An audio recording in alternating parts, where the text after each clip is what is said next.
오늘 설교 제목은 참된 감사는 참된 회개에서 시작됩니다입니다. 참된 감사는 참된 회개에서 시작됩니다. 벌써 2025년이 저물어 가고 있습니다. 제게는 2025년이 유난히 빨리 지나가는 것만 같습니다. 여러분들은 올해 한 해 어떠셨습니까? 어떤 일들이 여러분 기억에 가장 남으십니까?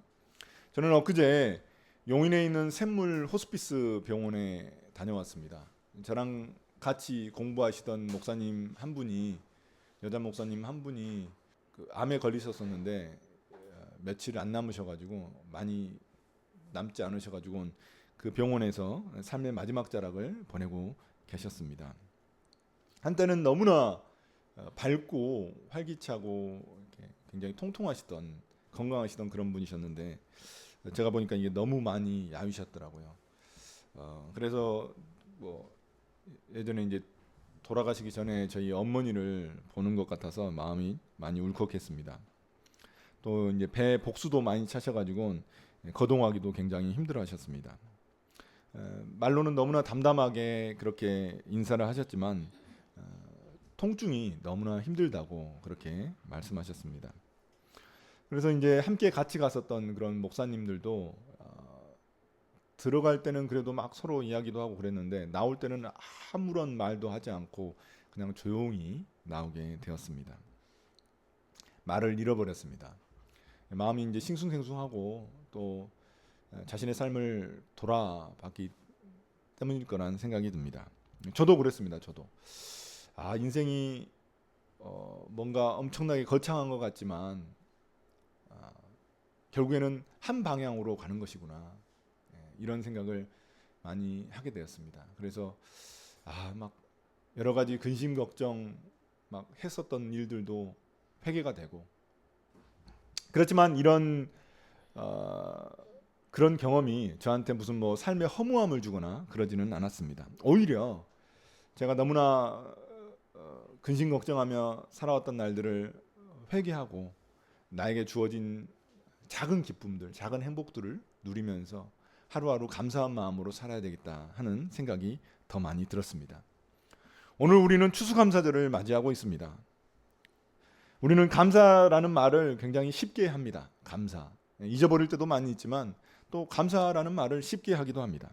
그렇지만 사실 진정한 감사는 참 쉽지 않습니다.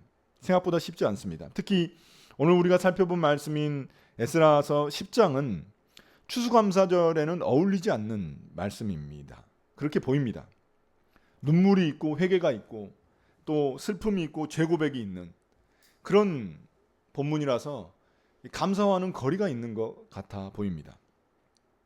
그래서 솔직히 말씀드려서 이 본문으로 오늘 말씀을 전해야 되나 고민을 좀 했습니다. 시편에 감사에 관련된 너무나 많은 그런 말씀들이 있기 때문에 그 말씀으로 하면 굉장히 좀 편했을 겁니다. 그럼에도 불구하고 제가 이 말씀을 통해서 발견한 감사가 있었기 때문에 오늘 말씀을 전하려고 합니다. 제가 보기에는 이 오늘 말씀에 감사가 넘치는 그런 본문이거든요. 우리는 감사를 내게 좋은 일이 있을 때에만 가지는 감정이라고 생각하기 쉽습니다. 또 억지로 뭔가 안 좋은 일이 있어도 억지로 감사해야지 하는 마음으로 그렇게 감사할 수도 있습니다. 그러나 오늘 말씀을 보면은 하나님 앞에 우리가 우리의 그런 연약함과 죄를 드러내고 또 고백하고 자백할 때 오히려 그것에서 흘러나오는 놀라운 감사가 하나님의 은혜의 선물임을 발견하게 됩니다. 오늘 말씀을 통해서 우리에게도 이런 감사가 다시 회복되기를 소망합니다. 에스라서 10장은 에스라서의 마지막 장면입니다. 에스라와 백성들이 다 함께 자신의 죄를 회개하는 그런 순간입니다. 그래서 어쩌면 아프고 고통스러운 그런 순간이지 감사하는 너무나 거리가 먼 것처럼 보입니다. 그러나 이 장면 속에는 우리가 놓치지 말아야 하는 감사의 씨앗이 숨겨져 있습니다. 먼저 그 당시의 상황을 좀 우리가 알아야겠습니다. 이스라엘은 이미 1차 포로 귀환을 통해서 4만 명이 넘는 사람들이 예루살렘으로 돌아왔습니다. 그들은 성전을 다시금 재건했고 그리고 공동체 회복을 위해서 그 예배를 회복하기 위해서 힘을 쓰고 있었습니다. 그리고 나서 50년, 60년이 흐른 후 에스라와 함께 2차 포로 귀환이 이루어진 것입니다. 에스라와 백성들이 함께 또 다시 귀환한 것입니다. 그때 어떤 일들이 있었습니까? 지난주에 설교했던 것처럼 페르시아 왕의 마음을 하나님이 움직이셔가지고 요구하는 것은 다 들어주셨습니다. 많은 예물을 갖고 돌아갈 수 있도록 해주셨습니다. 그리고 4개월 동안 하나님이 지켜주셔서 아주 안전하게 예루살렘에 도착할 수 있었습니다. 그렇기 때문에 그 2차로 귀환한 사람들은 마음에 뭔가 소망이 있었겠죠. 회복에 대한 그런 소망과 기대하는 마음이 있었을 겁니다. 그런데 에스라가 도착해서 보니까 현실은 너무나 침통했습니다. 기대와는 정반대로 이스라엘 백성들이 타락 가운데 들어가고 있었던 겁니다. 이방 여인들과 결혼해가지고 완전히 피가 섞여버린 것입니다. 결국에는 에스라가 그 모습을 보면서 침통이 하면서 하나님 앞에 기도를 드립니다. 왜 그렇습니까? 그 현장을 목격하니까 이게 보니까 이제 특히 지도자들이 이방 여인과 결혼해가지고 타락의 길로 완전히 들어선 겁니다. 멸망의 길로 들어서 있어서 너무 위험해 보였던 것입니다. 공동체 전체가 무너질 위험에 빠져 있었던 겁니다. 그래서 에스라는 자신의 옷을 찢어가며 머리를 쥐뜯어가며 수염도 밀고 금식하면서 하나님 앞에 나아갑니다. 그리고 백성들을 성전 앞으로 모읍니다. 10장 9절입니다. 사흘 안에 유다와 베냐민 사람들이 모두 예루살렘에 모였다. 그때가 아홉째 달 20일이다. 온 백성이 하나님의 성전 앞들에 모여 앉아서 떨고 있었다. 사태가 이러한 터에 큰 비까지 내리고 있었기 때문이다. 아홉째 달 20날이기 때문에 우리 달력으로 치면은 12월입니다. 보통 우리가 이스라엘 달력에 한 3개월을 플러스하면 됩니다. 2, 3개월 정도 차이가 납니다. 그래서 이때는 이제 겨울철 우기입니다. 겨울철 우기라서 비가 많이 쏟아지는 날입니다. 그런 상황 가운데 백성들을 모아놓고 성전 앞에 모아놓고 그때 뭐 우산이 있습니까? 뭐가 있습니까? 비를 맞으면서 벌벌 떨면서 앉아 있는 겁니다.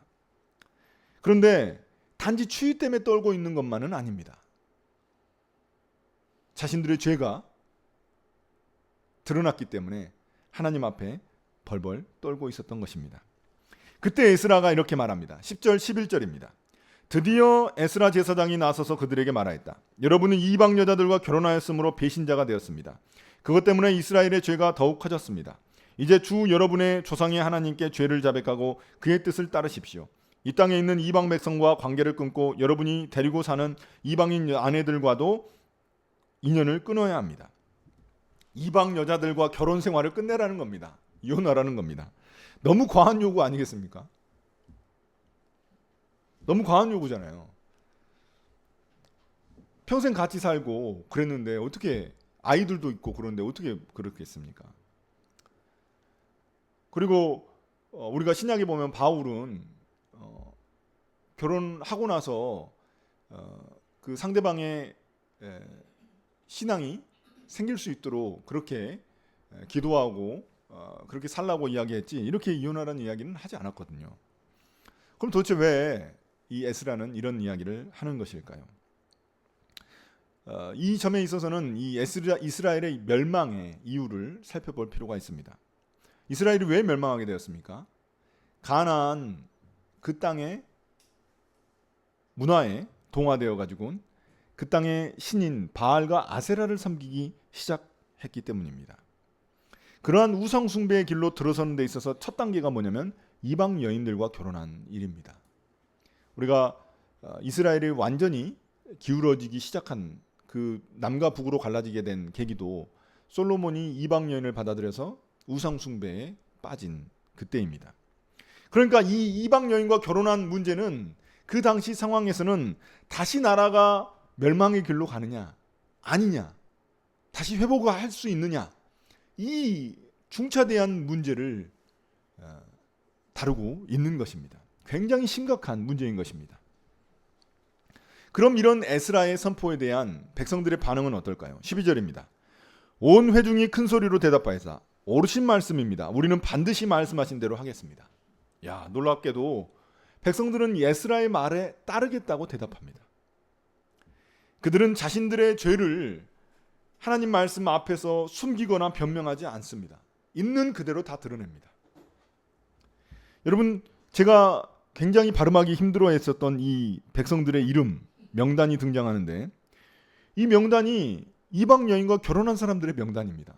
굉장히 수치스럽고 부끄러운 명단일 수 있습니다. 그런데 다 자신들의 그런 것을 다 드러내고 있습니다. 에스라서 10장 11절에 보시면은 거기에 동그라미 치시면 죄를 자백하다라는 단어가 있습니다. 죄를 자백하다. 여기서 저는 흥미로운 점을 하나 발견했습니다. 이 자백하다라는 이 히브리어 단어가 찬송하다, 감사하다라는 단어와 똑같은 뿌리를 가지고 있습니다. 동일한 단어를 사용하고 있다는 것입니다. 회개하다, 감사하다. 동일한 단어의 뿌리를 가지고 있다. 어떤 의미일까요? 다시 말해서 하나님 앞에서 우리가 죄를 자백하는 순간 그 자리가 감사의 자리로 바뀔 수 있다는 의미입니다. 이처럼 감사는 하나님 앞에 나 자신을 완전히 드러낼 때, 그때 참된 감사가 시작됩니다. 여전히 해결되지 않은 죄와 무너진 삶의 영역을 그대로 둔 채 우리는 감사 제목을 찾을 때가 있습니다. 내 삶은 여전히 죄 가운데 있고 변하지 않았는데 그냥 억지로 감사 제목을 찾는 것이죠. 그러나 이것은 마치 골마 있는 상처 위에 향수를 뿌리는 것과 같습니다. 단지 그냥 일시적으로 고약한 냄새만 없애려고 하는 것과 다르지 않습니다. 잠깐은 괜찮아 보일지라도 상처는 점점 더 골마가는 것입니다. 우리가 올 한 해 주님께 반복적으로 지은 죄는 무엇이 있습니까?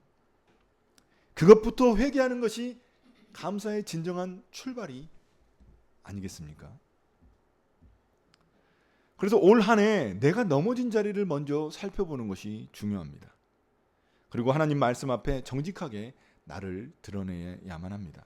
그래야만 하나님이 기뻐하시는 진짜 감사가 시작되는 것입니다. 물론 회개가 굉장히 고통스럽고 힘든 일임은 분명합니다. 왜냐하면 회개라는 것은 그냥 단순히 내가 뭔가에 후회하는 감정이 아니라 우리의 삶의 방향을 바꿔야 하는 그런 결단이 필요한 일이기 때문입니다. 그래서 이 회개에는 반드시 그 선택과 행동의 대가가 따르기 마련입니다. 44절입니다. 이들은 모두 이방 여자와 결혼한 남자이다. 이방 여자 가운데는 자식을 낳은 사람들도 있었다. 3개월의 그 조사 기간을 거칩니다. 3개월 동안 조사해가지고 이방 여인과 결혼한 사람들의 명단이 공개됩니다. 심지어 자식을 낳아 기르고 있는 사람도 있습니다. 말씀드렸다시피 이게 굉장히 어려운 일입니다. 이거 어떻게 하겠습니까? 눈물 없이는 어떻게 그거 결단하고 행동할 수 있겠습니까? 그런데 여기서 우리가 잊지 말아야 할 점이 있습니다. 이러한 고통과 대가는 그들을 죽이는 고통과 대가가 아니라는 것입니다. 그들을 살리려는 그런 고통과 대가라는 점입니다. 골문 상처 부위를 아프다고 해서 그냥 내버려 두게 되면 어떻게 됩니까? 결국에는 다 감염돼 가지고 번져 가지고 퍼져 가지고 결국 죽게 마련입니다. 그러나 그 고통과 그 아픔을 견뎌내면서도 썩은 부위를 도려내야만 살 수 있는 것과 같습니다. 생각해 보십시오. 에스라가 뭐 벌써 일이 이렇게까지 다 됐으니까 그냥 덮어두자. 이건 다 덮어두고 그냥 우리 넘어가자. 그냥 이거 넘어가고 그냥 다시 시작하자. 이렇게 했다면 어땠을 것 같습니까? 결국에는 이스라엘 백성들 그 지도자들이 먼저 이방 여인과 결혼해서 이게 타락의 길로 들어섰기 때문에 백성들 가운데 다 퍼진 거거든요. 그럼 다 퍼지게 됩니다. 결국 어떻게 될까요? 이스라엘의 정체성을 잃어버리고 결국 하나님의 심판 가운데 다시 놓이게 되는 것입니다. 그러므로 회개란 단순히 내가 뭔가를 후회하거나 슬픔을 느끼는 감정에서 끝나는 것이 아닙니다. 우리의 삶을 돌이켜야 하고 그 선택과 행동에 대한 대가를 치러야 하는 순종입니다. 그렇지만 그 아프지만 그 고통이 우리를 새롭게 하고 살리는 하나님의 정화 작업인 것입니다. 그런데 여기서 꼭 짚어야만 하는 중요한 사실이 있습니다. 이들의 회개가 강압적으로 이루어진 것은 아니라는 사실입니다. 14절입니다. 그러므로 대표를 뽑아서 모든 회중의 일을 맡기는 것이 좋겠습니다. 마을마다 이방 여자와 결혼한 사람들에게는 날짜를 정하여 주어서 그들이 자기 마을의 원로들과 재판장들과 함께 나오게 하고 이 일 때문에 일어난 우리 하나님의 진노를 풀어드리는 것이 좋겠습니다. 여기서 우리는 중요한 단서 하나를 발견하게 됩니다. 모든 사람들을 조사해가지고는 일괄적으로 그냥 싹 다 이혼시킨 게 아니라는 것입니다. 마을의 원로들과 재판장들의 그 조사를 통해서 개별적으로 이루어졌다는 것입니다. 다 한꺼번에 그냥 일괄 처리해버린 게 아닙니다. 선별적으로, 자발적으로 이 모든 일이 이루어지게 한 것입니다. 여기서 우리가 알 수 있는 점이 무엇입니까? 회개란 강압이나 강요에 의해서 이루어질 수 있는 일이 아니라는 것입니다. 말씀 앞에서 마음이 찔린 사람들의 자발적인 결단으로 이루어진다는 점입니다. 과연 무엇이 이렇게 백성들의 자발적 회개를 가능하게 했을까요? 여러분, 이 사건이 일어난 것은 에스라가 예루살렘에 도착한 지 4개월이 흐른 다음의 일입니다. 그 시간 동안 에스라는 무엇을 했을까요? 에스라는 말씀을 가르치고 자신이 실천하고 그리고 예배를 회복하는 그런 사역을 하고 있었습니다. 그러니까 에스라가 이 모든 사건을 다 발견한 게 아닙니다. 누군가 백성이 나와서 에스라에게 알려준 겁니다. 이런 일들이 일어나고 있다고. 어떻게 그들은 그 사실을 에스라에게 말할 수 있었을까요? 에스라가 가르쳐준 그 하나님의 말씀에 자신의 삶을 비춰보고 스스로 죄를 발견하고 회개하게 된 것입니다. 그렇기 때문에 우리가 18절과 23절에 보면은 제사장과 레위인 같은 지도자들이 먼저 솔선수범해 가지고 자신의 이름을 올려놓습니다.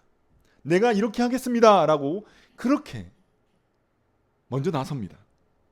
이런 지도자들의 회개를 보고 백성들도 따라가게 된 것입니다. 이를 통해서 그 당시 그 이스라엘 공동체 안에 흐르고 있었던 영적인 흐름을 완전히 바꿔버린 것입니다. 에스라는 이러한 영적 흐름을 바꾸기 위해서 서두르지 않았습니다. 밀어붙이거나 강요하지도 않았습니다. 3개월 동안 백성들이 각자의 상황을 잘 살피고 그 대표들이 그 상황을 잘 살피고 말씀을 분별해서 자발적으로 결단할 수 있도록 기다려 준 것입니다. 이처럼 회개는 결코 강제로 만들어낼 수 있는 게 아닙니다. 회개는 하나님의 은혜로 시작하는 과정이자 우리의 자발적인 반응이 동반되는 일입니다.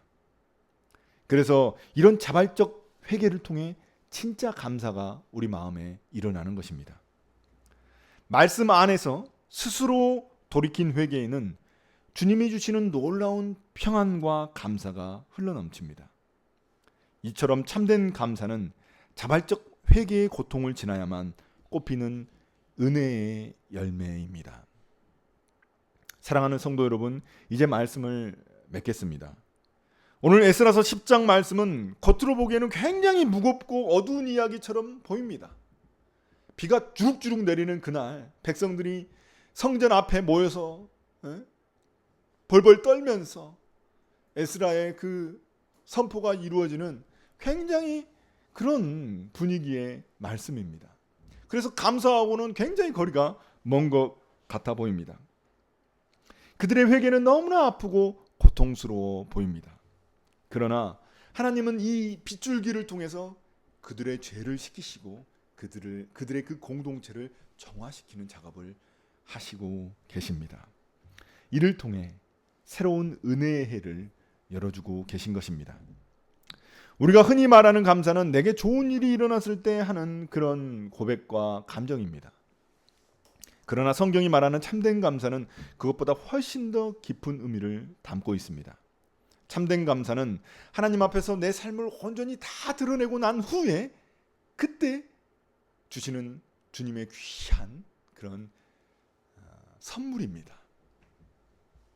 내 삶의 어두운 자리와 무너진 자리를 그대로 드러내고 하나님 앞에 회개했을 때 주님이 주시는 귀한 은혜의 열매입니다. 회개는 분명히 아픈 과정입니다. 때로는 대가도 치러야 합니다. 그러나 그 고통은 나를 죽이는 고통이 아니라 나를 살리는 고통이고 하나님과 다시금 관계를 재정립하는 그런 은혜의 손길임을 잊지 말아야 합니다. 17절을 한번 보십시오. 17절에 3개월의 긴 조사기간을 거쳐가지고 온 그들이 회개의 결단을 마친 날이 언제입니까? 첫째 달 초하루입니다. 거기에 동그라미 치시고 별표하십시오. 첫째 달 초하루 1월 1일입니다. 1월 1일. 이스라엘이 새로운 해를 여는 날이 되었다는 것입니다. 이것은 단순히 그냥 1월 1일이 아닙니다. 이들이 하나님 앞에 온전히 자신의 죄를 다 드러내고 벌거벗고 나서 그 하나님의 용서와 그 놀라운 그 용서 가운데 감사함을 느끼면서 완전히 새롭게 시작하는 그런 리셋의 날이 된 것입니다. 그러므로 여기에 기록된 사람들의 명단은 부끄럽고 수치스러운 사람들의 명단이 아닙니다. 처벌받아야 되는 그런 사람들의 범죄자 명단이 아닙니다. 오히려 회개를 통해 공동체를 살리고 그 하나님의 놀라운 선물과 그 은혜의 열매를 누리는 그런 사람들의 명단입니다. 새로운 출발을 할 수 있는 그 토대를 마련한 사람들의 명단입니다. 그들이 있었기에 이스라엘 공동체는 다시 새롭게 설 수 있었습니다. 사랑하는 성도 여러분, 이제 우리에게도 올 한 해가 얼마 남지 않았습니다. 3개월은 아니지만 우리도 얼마 남지 않았습니다. 우리도 이 시간 속에서 우리가 넘어졌던 그 자리들을 다시금 돌아봐야 합니다. 단순히 그냥 감사할 게 아니라 먼저 내가 넘어진 자리, 연약했던 자리를 다시금 돌아봐야 합니다. 내가 숨기고 싶었던 죄, 반복되었던 나의 연약함들, 내가 짓눌리고 넘어졌던 그 자리들을 하나님 앞에 온전히 먼저 드러내야만 합니다. 고통스럽고 또 눈물이 나는 그런 자리일지라도 그 자리를 주님 앞에 내어놓을 때 주님은 우리의 영혼을 새롭게 하십니다. 다시금 우리의 영혼을 리셋 시켜 주십니다. 그럴 때 참된 감사의 열매가 우리 마음에서 우러나올 줄 믿습니다. 올 한 해 끝자락이 우리에게도 새로운 리셋의 시간이 되기를 간절히 소망합니다. 이 회개를 통해 다시 살아나는 그런 은혜를 맛보고 그 자리에서 흘러나오는 진짜 진정한 감사, 그 감사가 우리 삶에 가득하기를 예수님의 이름으로 축복합니다.